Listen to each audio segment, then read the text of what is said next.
Bueno, estamos nuevamente aquí y ahora vamos a entrevistar a un docente de la ciudad de Buenos Aires, Franco del Fabro, profesor y director del Joaquín B. González. Hola, ¿cómo andás? ¿Qué tal? ¿Qué tal la audiencia? ¿Cómo están? Muy bien, muy bien. Cansado, trabajando, haciendo un impasse para esta invitación. Así que, pero bien, con lo que se puede, bien.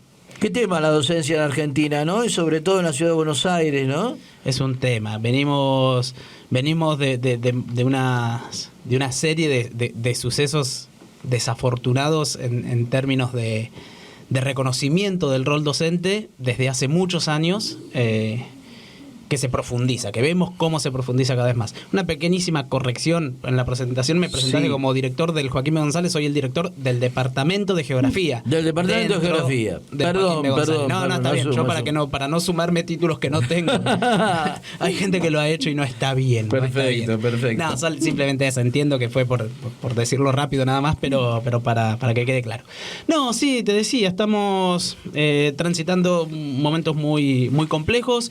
En este momento particular, además, con el nivel terciario, que el Joaquín B. González, y precisamente vos me invitás porque entiendo que vengo de un terciario, el terciario aún más complejo, en toda la situación compleja que ahora podemos desandar un poco. Es en los terciarios donde más se está vivenciando una conflictividad muy, muy grande, que tiene que ver con la última reforma que se ha hecho al estatuto docente, que es una suerte del Capital de Marx, la Biblia, digamos. Ese lugar ocupa el estatuto docente en nuestras vidas, ¿no? En el rol docente, en el quehacer docente y en los derechos y las obligaciones que tenemos los docentes. Bueno, en este momento hay en discusión una reforma que ya fue aprobada de ese estatuto, que lo conseguimos luego de largas luchas post última dictadura militar a la conformación de ese estatuto. Y hoy está en tela de juicio, en la ciudad de Buenos Aires. A mí me da la impresión, quizás vos lo compartas o no, que el neoliberalismo, y particularmente lo que compete a Capital Federal, Larreta y sus amiguitos, se ensañan particularmente con la docencia, ¿no? Es como que la tuvieran en una mira y de vez en cuando le tiran algún dardo, ¿no? Sí. Estamos hablando del estatuto, no solo del estatuto, no solo del estatuto, es lo sino como que hay una falta de respeto hacia la docencia, digamos, son esos negros de mierda que se creen algo más, parecería que fueran eso, ¿no? Bueno, lo hizo explícito, no exactamente así, pero dijo eso en el año 2018-2019, la ministra de Educación, Soledad Acuña, lo hizo explícito en sus redes sociales, después salió a pedir perdón y etcétera, pero lo hizo explícito. Sí, yo tengo lo voy a decir aquí abiertamente, creo que nos dirige la cartera del Ministerio de Educación de la Ciudad de Buenos Aires a alguien que odia a los docentes. Ese es el principal problema que tenemos porque no puede ser que no fueron circunstancias, ¿sí? Sino que es todo el tiempo una batalla, y la batalla que están librando con la docencia, Gramsci mediante, es una batalla cultural. Claramente lo que quieren es tener un modelo de docente que responda a unos intereses del neoliberalismo, a los intereses del neoliberalismo con toda su creatividad predatoria. Hay un geógrafo que a mí me gusta mucho, se llama David Harvey, británico él, marxista, que probablemente sea el que más consumo en términos bibliográficos, y habla del neoliberalismo como una como una creación depredadora creativa, porque todo el tiempo se las va reingeniando para seguir avanzando en su proceso predatorio. ¿Cómo es el tema, perdona que te interrumpa, cómo es el tema de que los docentes ahora, para ganar puntaje, tienen que concurrir a los cursos de la Universidad Municipal? Yo la llamo así porque para mí el título de Universidad de Buenos Aires le queda grande, ¿no? La Universidad de Larreta, digamos. ¿Cómo es ese temita? Contanos un poco. Sí, cómo no. Es complejo. Desde el año 2018 que se instala la creación de lo que otrora se llamaba Unicaba, Universidad de la Ciudad Autónoma de Buenos Aires, y hoy vos lo presentaste así y está muy bien, si bien hay un sesgo de chicana en cómo lo presentás vos, está muy bien porque es la Universidad de la Ciudad, ¿no? y es la universidad del Ministerio de la Ciudad, del Ministerio de Educación de la Ciudad de Buenos Aires. Por eso te dije que Claro. lo presentaste bien.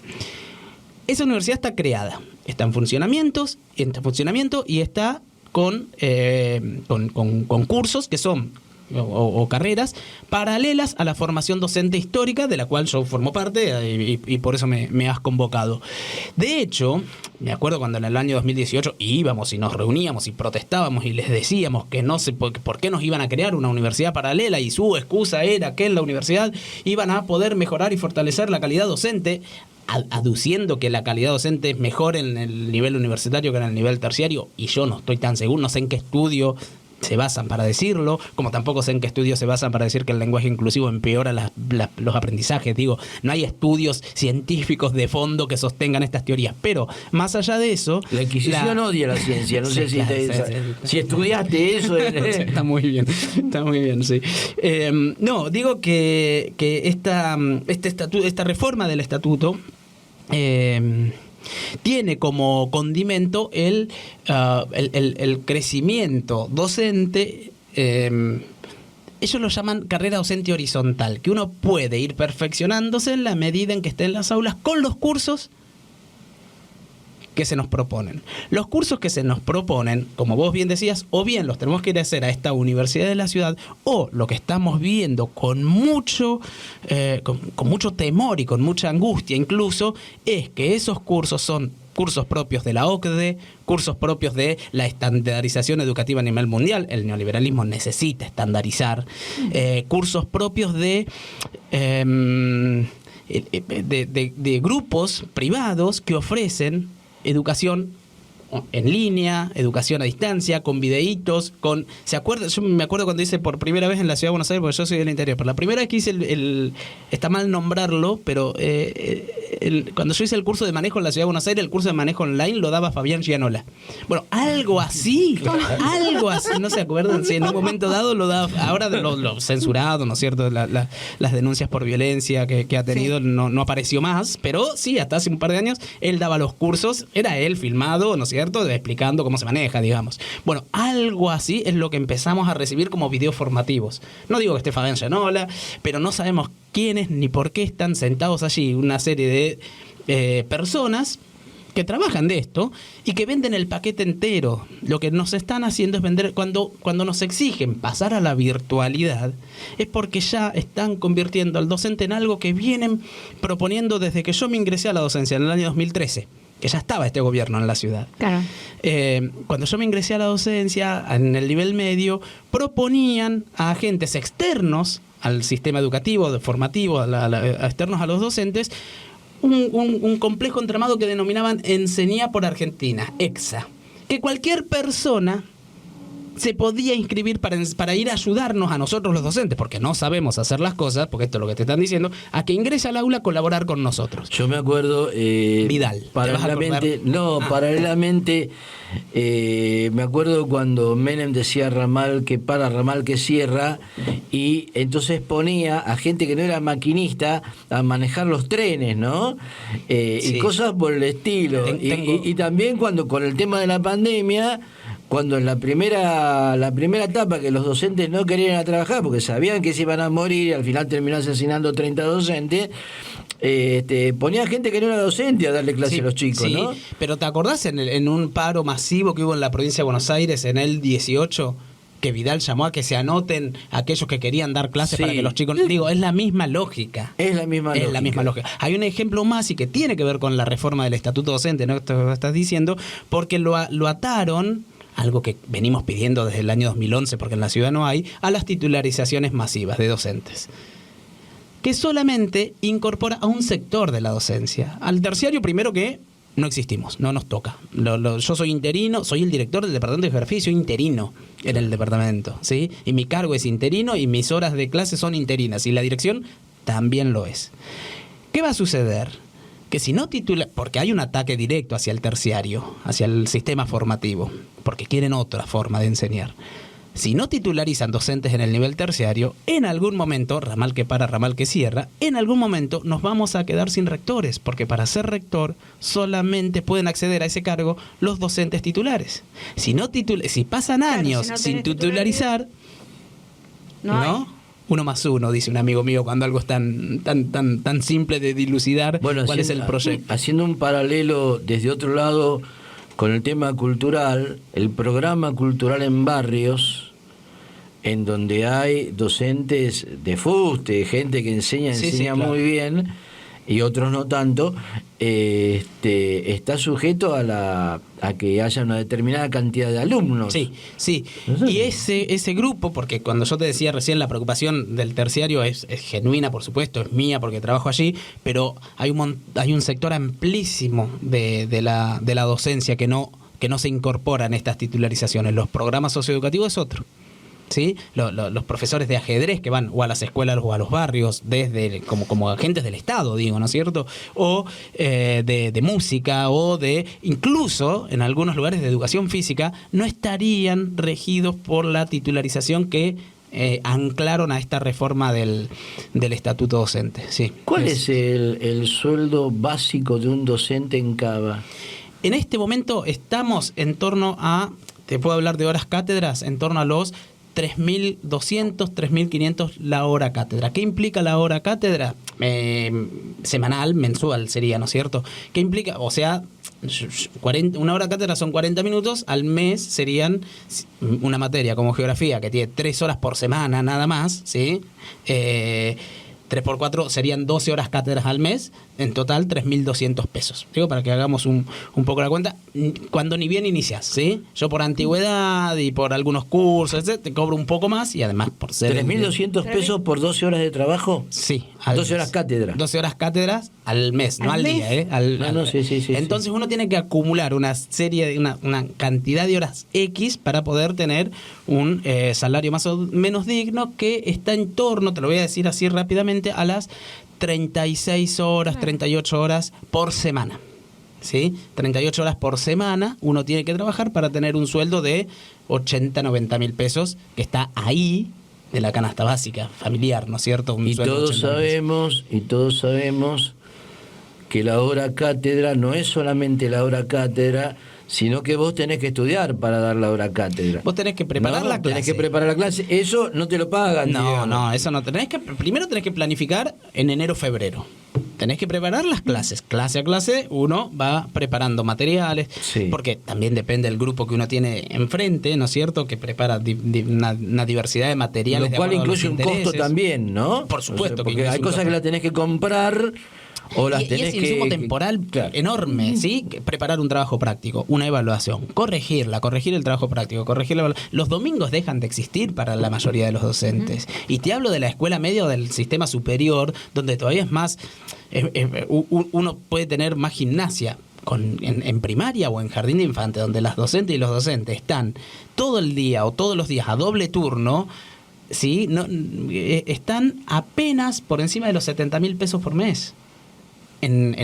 Con lo bajo que es eso para el nivel de vida económico que tiene esta ciudad. Una parte de la cual se va en comprarle alimentos a los pibes, entre otras cosas, ¿no? Porque los alimentos que da la ciudad de Buenos Aires, yo creo que no los comen un chancho, ¿no? No. Tal cual, yo he abierto los sándwiches de mis estudiantes cuando se los mandan y no se puede. Primero que no lo podés despegar al sándwich. Sí, está pelmazado. Y cuando lo abrís te encontrás con no sé, no vale la pena, no, es lo que dijiste vos. Haciendo alusión a lo que mencioné un poquito antes con respecto al lenguaje inclusivo y esta idea que tiene la ministra de Educación y bueno, y el equipo gobernante de la ciudad, por supuesto, como representante de ella, de que altera o desmejora los aprendizajes. Me parece que el principal elemento de desmejora de los aprendizajes es el descenso abrupto que desde el 2007 a esta parte 2007, justo, ¿no? A esta parte se ha producido en términos de lo que se otorga en gasto para la educación. Sí, yo veía hoy, y después vamos a entrar, no con vos, pero más adelante vamos a entrar en el tema del lenguaje inclusivo. Yo veía los carteles que pone el gobierno de la ciudad sobre la violencia de género, ¿no? En donde son carteles enormes, de media cuadra de alto, de largo, en donde dice, si conoces a alguien que sufre violencia de género, llamá, avisá, mandá un correo, qué sé yo, y después resulta que te sacan el lenguaje inclusivo, ¿no? Que es una de las piedras angulares del feminismo, de la lucha feminista en este país, ¿no? Sí, sí. O sea, no es que te lo sacan, te lo prohíben, digamos. Te lo prohíben, ¿no? Te lo prohíben sí, ahí. sí, y con castigos. Y con ¿sí? castigos. Con castigos, Claro. porque ya nos amenazaron Están los docentes. sancionados, sí. Sí, Están sí, total. sancionados. Sí, porque a Súper ver, bien. nos da la impresión, vos sabés de esto mucho más que todos nosotros, pero nos da la impresión de que nos tratan como si fuéramos chicos, chicos de 4 años que no tomaron la sopa, ¿no? Pero además- hay esa concepción de que el docente es un niño al que hay que corregir permanentemente o castigar si hace las cosas mal que no quiere papá y mamá. Distinto a como las quieren, ¿no es cierto? Sí, claro. Claro. Sí, sí. Mira, volviendo al tema del presupuesto educativo, en los últimos, desde el 2011 para acá, cayó 10 puntos en la Ciudad de Buenos Aires. Pasó de 27 a 17%. La torta total de lo que se decide cada vez que se discute el presupuesto a educación fue descendiendo, hoy está en 17%. 10 puntos menos que hace 10 años atrás. Es decir, que hemos perdido un punto por año, más o menos. La excusa es que, bueno, hubo destinos porque cuando pasó la policía a la ciudad hubo que destinar recursos, bla, bla, bla. Lo real es que la educación ha tenido 10 puntos menos. Y respecto a lo que vos decís, querer controlar, ¿no es cierto? Querer prohibir la lengua es de los hablantes. El lenguaje es de quienes hablan, Claro. no es de nadie como para prohibirlo. Es como que a mí hoy se me ocurra ir a Córdoba a prohibirles que hablen en cordobés. Es Claro. como, digo, no... Modifiquen la tonada porque claro, queda bien. porque Argentina, no, ¿qué es esto? ¿No es cierto? Es como una cosa muy, bueno, vos lo dijiste hace un rato, muy de la Inquisición, muy de otro tiempo. Prohibir ese tipo de manifestaciones propias de una comunidad que habla. Bueno, ¿qué se puede esperar? ¿Qué se puede esperar de un grupo político cuyo jefe máximo le pidió perdón al rey de España por haberlos independizado, ¿no? ¿Te acordás de O eso? sea, a partir de ahí, bueno, cualquier cosa es válida. No, sí. ¿No? Sí, es un problema. Y esto que vos traías también de cómo nos tratan a los docentes también. Yo no sé si se acuerdan, pero también en el año 2019, antes de la pandemia, cuando se intentó instalar una carpa itinerante educativa en la plaza del Congreso, el primer día o el segundo día ya fueron reprimidos por la policía. Cuando estuvimos cuando se estuvo discutiendo la ley de fortalecimiento de educación, así se llama, la reforma, nosotros decimos rápidamente la reforma del estatuto docente, también tuvimos la represión de la policía, por supuesto la legislatura vallada, ¿sí? y cosa que estemos un poquito más lejos. Incluso, fíjenselo, miren, nosotros tenemos un estatuto que lo hemos configurado con todas las falencias que pueda llegar a tener y que hay que mejorarlo, nadie discute, qué sé yo, hay que discutirlo en todo caso para poder mejorarlo, a ver cuáles son las necesidades reales de una comunidad educativa. Esto fue express. El 3 de marzo, una representante, una legisladora de evolución del equipo de Lustó, ¿sí? Que hoy es la presidenta de la Comisión de Educación, lo presenta. Presenta esta reforma del estatuto, el 3 de marzo y el 12 de mayo ya estaba aprobado, 2 meses tardó en aprobarse una ley de reforma de un estatuto que tiene más de 30 años. ¿Y cómo lo consensuan? Viste que ellos dialogan todo. El Sí. diálogo. Bueno, sí, fueron invitando a algunos docentes, ¿sí? A dar su opinión, a que se expresen en la Comisión de Educación de la Legislatura de la Ciudad de Buenos Aires. Terminaba cada locución de cada uno de esos docentes, ok, ¿quién sigue? Pero eso no es dialogar, eso no es haber escuchado a alguien. Escucharlo para que diga lo que la mayoría fueron voces, por supuesto que fueron voces en contra, porque la mayoría de la comunidad educativa quiere una discusión de otra manera. Primero, defender nuestro estatuto con los derechos y garantías que nos preserva, ¿no es cierto? Y segundo, ok, si vemos que hay cosas para modificar el estatuto, estamos convencidos, no es una creencia vaga, estamos convencidos que somos los principales actores, junto con el resto de la comunidad educativa, estudiantes, familias, para incurrir en modificaciones ahí, y no una ley que viene desde aparatos técnicos o desde un equipo político que quiere una determinada forma de formar a los ciudadanos. Te voy a sacar un poquito de este tema sindical, estatutario, etcétera, Y vamos a hablar un poco de otra cosa que realmente nos preocupa y nos preocupa bastante. El tema del bullying en los colegios. No sé si se dará en el Joaquín, no creo, me da la impresión que no, pero a lo mejor estoy equivocado. ¿Cómo ves este tema del bullying en los colegios? Mira, yo no te puedo hablar muy por el aire, no soy psicólogo, psicopedagogo, que son los que mejor preparados están para dar una discusión en torno a esta problemática, porque es una problemática real, que no es solamente una problemática escolar, lo vemos en la televisión, lo vemos en nuestra familia, lo vemos en la calle. Entonces, la escuela no es otra cosa que lo que la sociedad es. No es una cosa muy distinta a lo que la sociedad es. Sí, por ahí trata de, en este camino, no sé, de normalizar y de, qué sé yo, bueno, nosotros lo que hacemos es trabajar en la autonomía de nuestros pibes y en el juicio crítico, y para la comprensión de que cargar a alguien por una particularidad está mal. Pero lo vemos todos los días en televisión. Entonces, caerle a la escuela, hay un bullying también hacia, que esto no se dice mucho, hay bullying hacia los docentes también. Y sobre todo en el nivel terciario, ¿sí? Entonces, y esto sí no se ¿Sobre habla. todo en el nivel terciario? Sí, claro, y porque son los que más se animan por ahí. Claro, los más chiquitos en el primario no, es entre ellos. Uh-huh. Sí, igual hay también sobre todo, pero insisto con esto, no, yo no soy un experto. El bullying existe en las escuelas, ¿sí? Fíjense lo que pasa en Estados Unidos, que es mucho más grave que aquí, y que hasta habilitan la aportación de armas a los docentes. Digo, estamos en unos niveles paupérrimos de consideraciones político-históricas. No, insisto con esto, el bullying existe, está en las escuelas, sí, por supuesto, como parte de una sociedad que tiene este tipo de prácticas. Es una problemática sobre la cual yo no tengo grandes elementos para analizarla, porque no soy psicopedagogo. Hay equipos de gabinetes, hay equipos psicopedagogos, psicólogos adentro de las escuelas que intentan trabajar sobre esta problemática que es real. Perdón, yo con eso tengo algo, difiero un poco, porque mi hija recibe todo constantemente bullying hace mucho tiempo, ahora está haciendo terapia, lo digo acá sí, porque es la realidad. Hablé con todo, ya tuve ya pedí reuniones con la conducción directamente, porque yo lo que siento es que desde la escuela no se hacen responsables.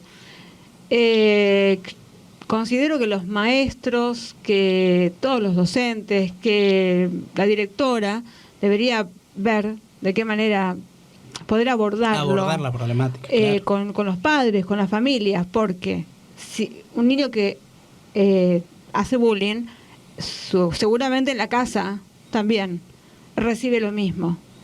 Entonces, me parece que en los colegios, a diferencia, yo ahí estoy un poco, porque es algo que lo veo constantemente en la escuela de mi hija, que no sucedía antes y ahora lo veo todo el tiempo. Uh-huh.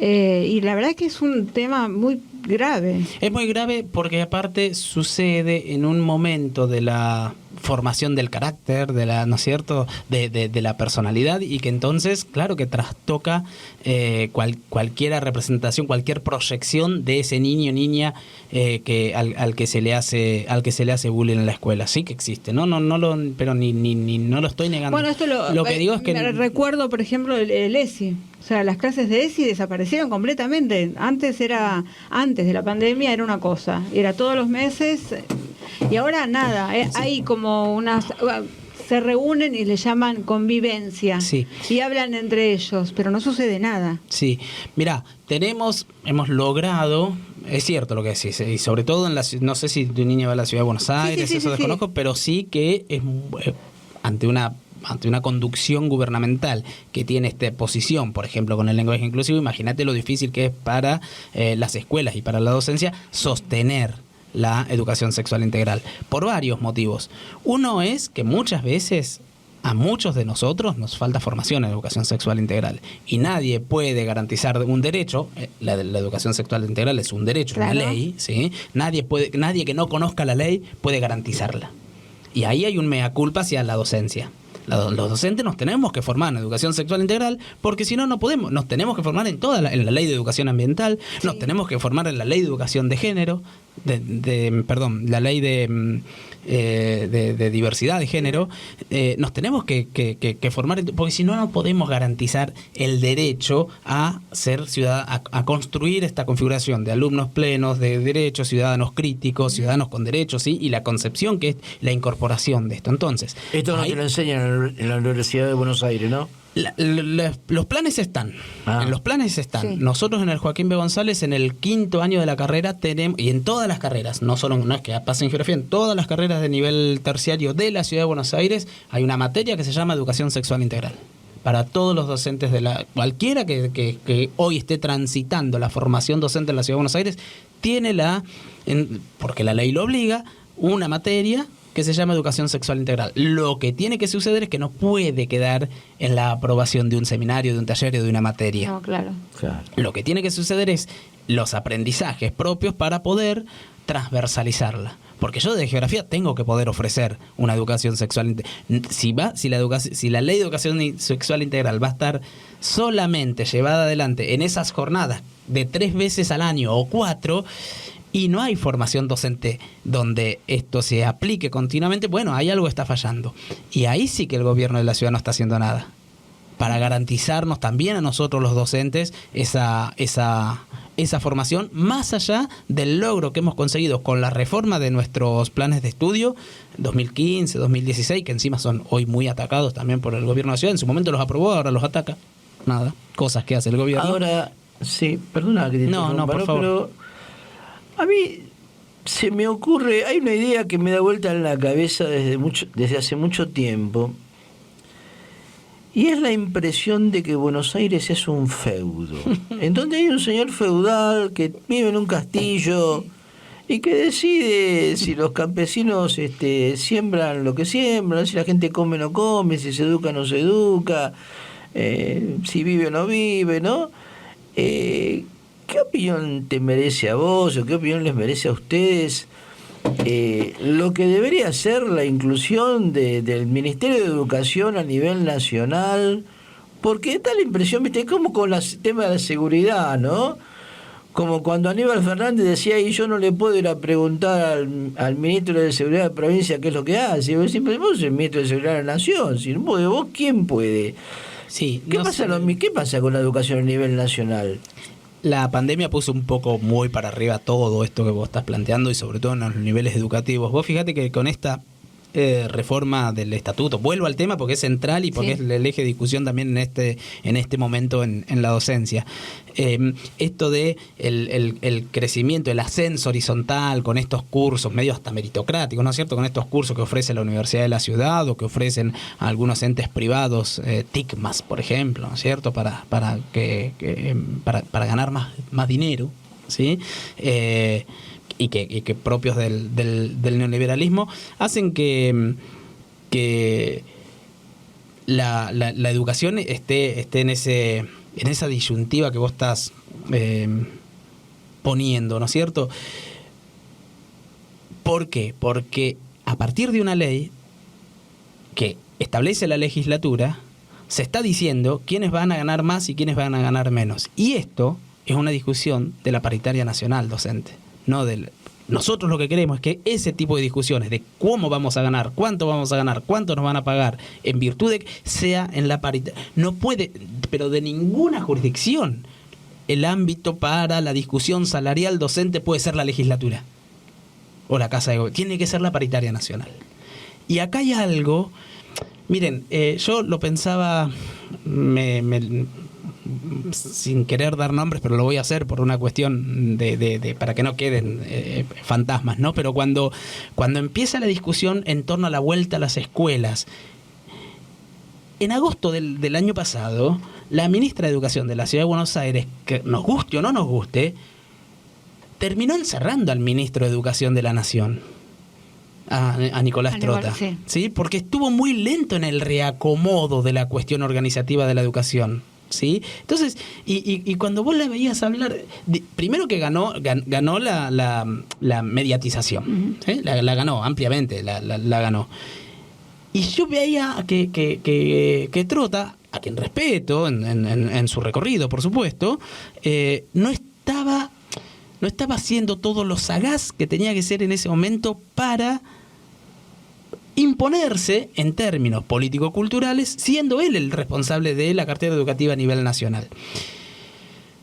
¿Había que ir a la virtualidad? Sí, por supuesto que había que ir a la virtualidad. Si no, lo que decías vos al principio, nos moríamos todos. Digo, yo estoy viendo ahora cómo y más que dirigiendo la carrera de geografía, cómo cada semana tengo 3-4 casos de docentes que no pueden ir porque tienen COVID.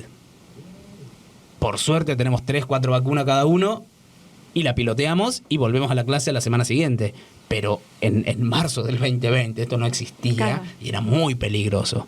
El gobierno de la ciudad no otorgó, nosotros le exigimos que otorgue computadoras, que libere la frecuencia de Wi-Fi en la ciudad para que los lugares, pero no solo para nuestros pibes, que era real, también para muchos docentes. Yo tengo compañeros de trabajo que se iban a la escalera de su edificio porque tenían mejor Wi-Fi del vecino para poder dar las clases. Nuestros pibes en los barrios populares, donde no llega la ambulancia, donde no llega en la ciudad de Buenos Aires estoy hablando, donde no llega la ambulancia, donde no pasa el camión de basura, el Wi-Fi tampoco llegaba y esto nunca fue liberado.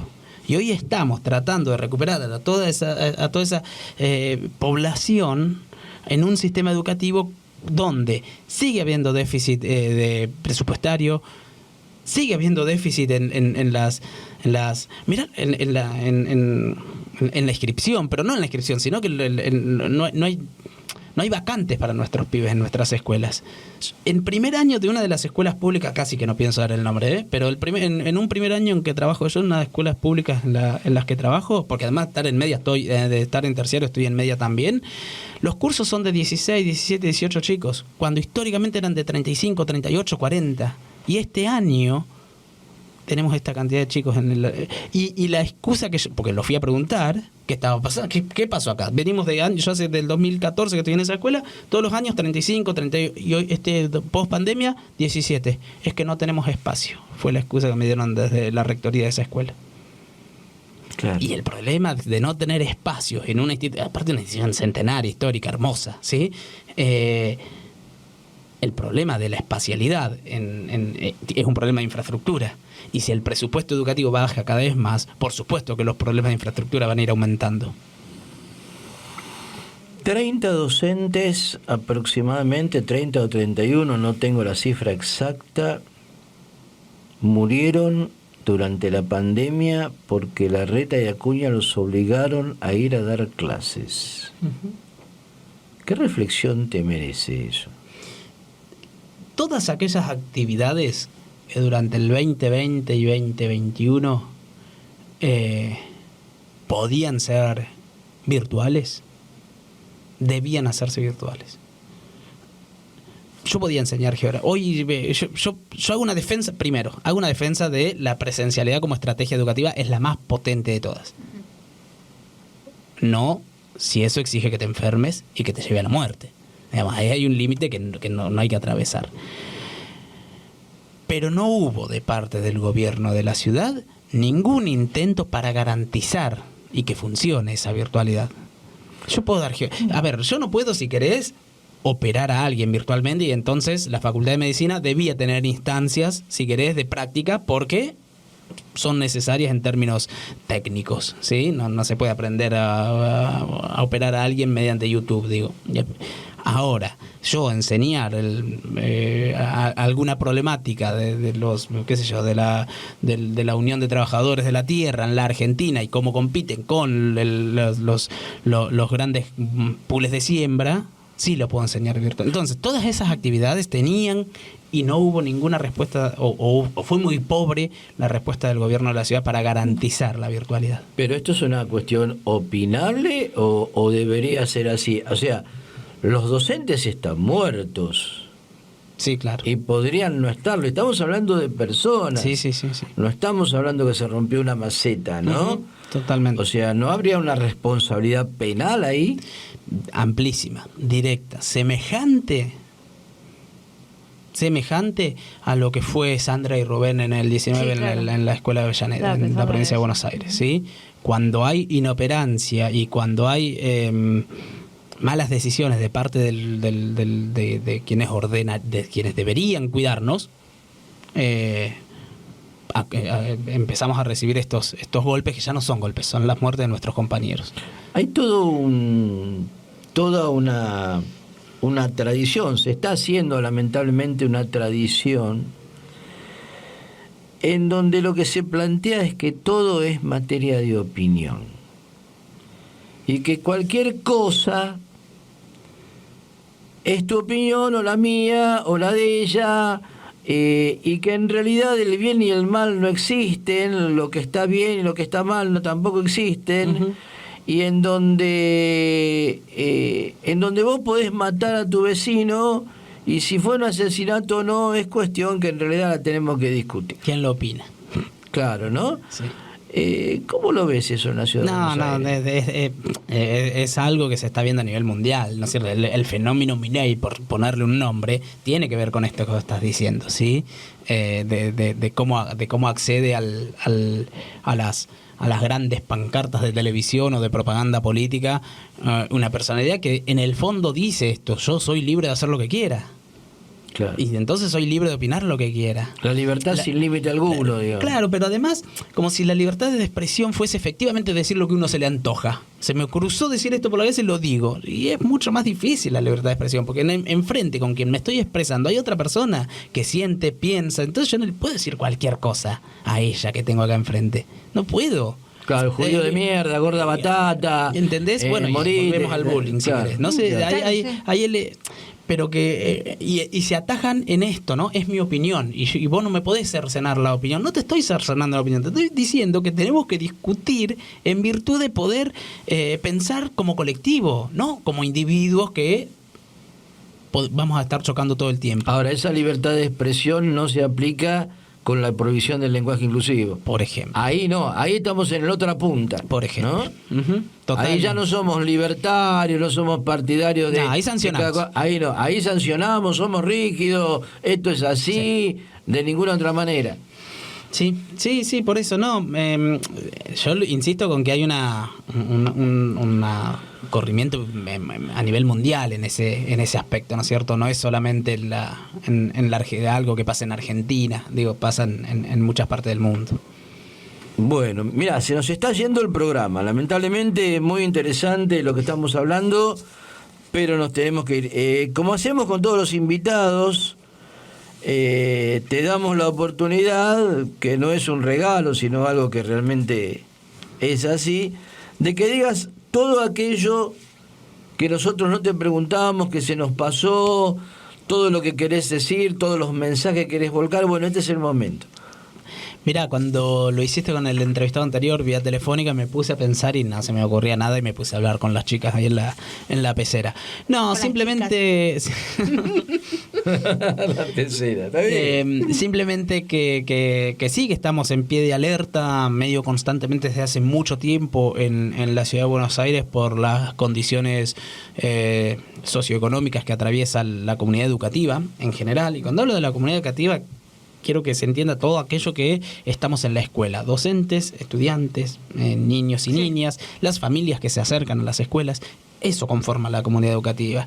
Y que si no estamos en este ensamblaje que somos todos estos actores, ¿no es cierto?, en unidad, es muy difícil poder romper con alguna de las coyunturas que el gobierno de la ciudad nos está imponiendo y que avanza paso a paso. Hace 4 años atrás hablábamos, o 5, hablábamos de el intento de creación de la UNICABA. Hoy estamos hablando de que a la Universidad de la Ciudad van a ir a formarse los docentes. Digo, ha tenido un proceso de avance, claro, que es y no es que no, voy a decirlo así medio en términos infantiles, no es que no pataleamos en su momento, ¿sí? Sí pataleamos en el 2018, pataleamos en el 2017 y mucho. Y sin embargo, acá por eso el compromiso quizás es a la comunidad también. en esto que vos decías, ¿sí? Nos infantiliza, o lo que dije yo al principio, nos odia. Si hay alguien que en la cartera docente que odia a quienes regula, que son los docentes, ¿no es cierto? La ministra que desprecia a los docentes, es muy difícil que podamos conseguir realmente las mejoras en educación que todo el mundo quiere. Digo, los docentes no estamos en contra bajo ningún aspecto de las mejoras educativas. ¿Por qué? Porque nos venden así también, ¿no? Como que cuando salimos a protestar por alguna decisión que toman, no quieren. Sí. La ministra de Educación salió a decir que nosotros no le vamos a pedir, no nos sentamos con los sindicatos para tomar decisiones. Y no estamos hablando de los sindicatos, estamos hablando de los docentes, no solamente de los sindicatos, ¿no? Una cosa al respecto que creo que ayuda a esto. Los docentes, cuando trabajan, son unos niños malcriados. Cuando no trabajan, son un área esencial que no puede hacer paro, que no se puede movilizar, porque son importantes para la sociedad, y los niños tienen que ir a la escuela, y los docentes tienen que trabajar, porque si no, es una locura. Sí. O sea, cuando vos reclamás lo tuyo, ahí no. ¿Sí? Estamos en eso. Bueno, te agradecemos mucho el haber venido acá al piso. No, gracias. El haber a estado ustedes. Conversando con nosotros. Gracias por. Y te vamos a volver a invitar. Bueno, muchísimas gracias. Espero la invitación. Muchas gracias.